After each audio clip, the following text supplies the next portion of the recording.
Assalamualaikum warahmatullahi wabarakatuh. Sahabat semua, bertemu dengan saya kembali di Hidup 2.0. Pernahkah Anda membayangkan hari ketika alarm pagi tidak lagi membangunkan Anda? Ketika tidak lagi ada rapat, tidak lagi tekanan, tidak lagi tenggat waktu, hanya keheningan, secangkir kopi, dan waktu yang sepenuhnya milik Anda. Terdengar indah, bukan? Tapi tunggu dulu, ternyata pensiun bukan sekedar soal liburan. Justru disinilah babak baru hidup dimulai, sebuah perjalanan yang bisa mengubah cara kita melihat diri sendiri dan hidup itu sendiri. Hari ini saya ingin mengajak Anda menyelami 4 fase pensiun. Panduan sederhana tapi dalam dari Dr. Lilis Moines, seorang pensiunan pendidik dari Kanada. Dari rasa bebas hingga pencarian makna, fase-fase ini bisa membantu kita dan orang-orang yang kita cintai.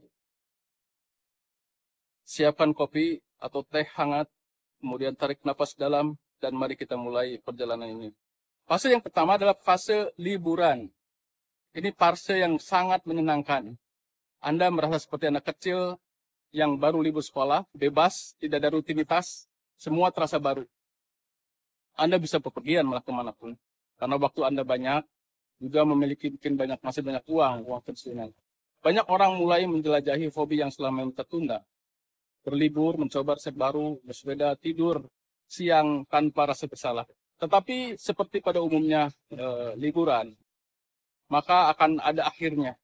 Setelah beberapa minggu atau beberapa bulan, banyak orang yang mulai merasa kosong, mulai mempertanyakan apa tujuan saya selanjutnya. Pertanyaan itulah yang membuka pintu ke fase berikutnya. Sekarang kita memasuki fase kedua, yaitu kehilangan dan pencarian. Ini bagian yang sulit, teman-teman. Ketika kegembiraan liburan memudar, banyak pensiunan merasa ada yang hilang. Dr. Moines bilang ada 5 hal besar tentang kehilangan ini. Yang pertama adalah struktur, yaitu tidak adanya lagi jadwal harian yang jelas. Kedua adalah identitas. Anda bukan lagi orang yang memiliki jabatan tertentu. Yang ketiga adalah hubungan dengan teman kantor akan perlahan menghilang. Keempat, tujuan, yaitu apa alasannya bangun pagi sekarang atau melakukan sesuatu. Dan kelima adalah kehilangan kekuasaan. Pengaruh yang Anda miliki di tempat kerja lenyap begitu saja. Ini seperti berjalan dalam kabut. Anda tahu harus kemana, tapi tidak bisa melihat jalannya. Banyak pensiunan merasa bosan, gelisah, bahkan sedih. Beberapa, kata Moines, bahkan sampai mengalami depresi ringan. Mungkin Anda bayangkan sendiri duduk di rumah membolak-balik album atau menatap ponsel tanpa tahu apa yang akan dicari. Ini adalah hal yang normal, tetapi juga sangat berbahaya kalau kita terjebak di posisi ini terlalu lama. Untungnya ada jalan keluar. Selamat datang di fase ketiga, yaitu fase coba-coba. Di sini Anda mulai mencari cahaya di ujung kabut. Anda bereksperimen, mencoba hal-hal yang baru untuk menentukan apa yang cocok dengan hidup baru Anda. Mungkin Anda ikut kelas tertentu, memasak, fotografi, menulis cerita, atau menjadi relawan di desa. Fase ini seperti laboratorium. Anda menguji, kemudian gagal, coba lagi. Setiap kegagalan membantu Anda tahu apa yang sebenarnya tidak Anda inginkan. Dan itu membawa Anda lebih dekat ke apa yang benar-benar bermakna. Tapi hati-hati, beberapa orang terjebak di sini. Terus mencoba tanpa pernah menetap. Kuncinya adalah terus maju, walau melangkah kecil. Mungkin Anda menemukan bakat baru seperti membuat batik, atau sukacita sederhana seperti mengajar cucu, membaca atau menghafal Al-Fatihah. Ini semua bagian dari menemukan diri Anda yang baru. Akhirnya kita sampai di fase keempat, yaitu penemuan kembali dan kepuasan. Ini adalah puncak perjalanan, teman-teman.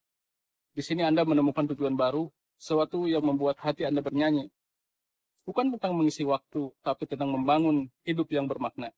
Sahabat-sahabat, pensiun bukan tentang akhir, tapi tentang awal baru. Awal untuk lebih hadir, awal untuk lebih memberi, awal untuk lebih mengenal diri sendiri dengan cara yang tidak pernah Anda bayangkan sebelumnya. Jadi pertanyaannya bukan lagi apa yang akan saya lakukan setelah saya pensiun, tapi siapa saya di masa kedua, hidup kedua ini. Terima kasih sudah menonton Hidup 2.0. Kalau Anda merasa video ini bermanfaat, jangan lupa klik, like, dan share ke teman-teman yang akan pensiun atau yang sudah pensiun, dan tuliskan di komentar apa yang ini ingin Anda lakukan dan temukan di fase hidup baru Anda. Sampai jumpa lagi di video berikutnya, karena hidup tidak berhenti di sini. Justru kita baru mulai. Assalamualaikum warahmatullahi wabarakatuh.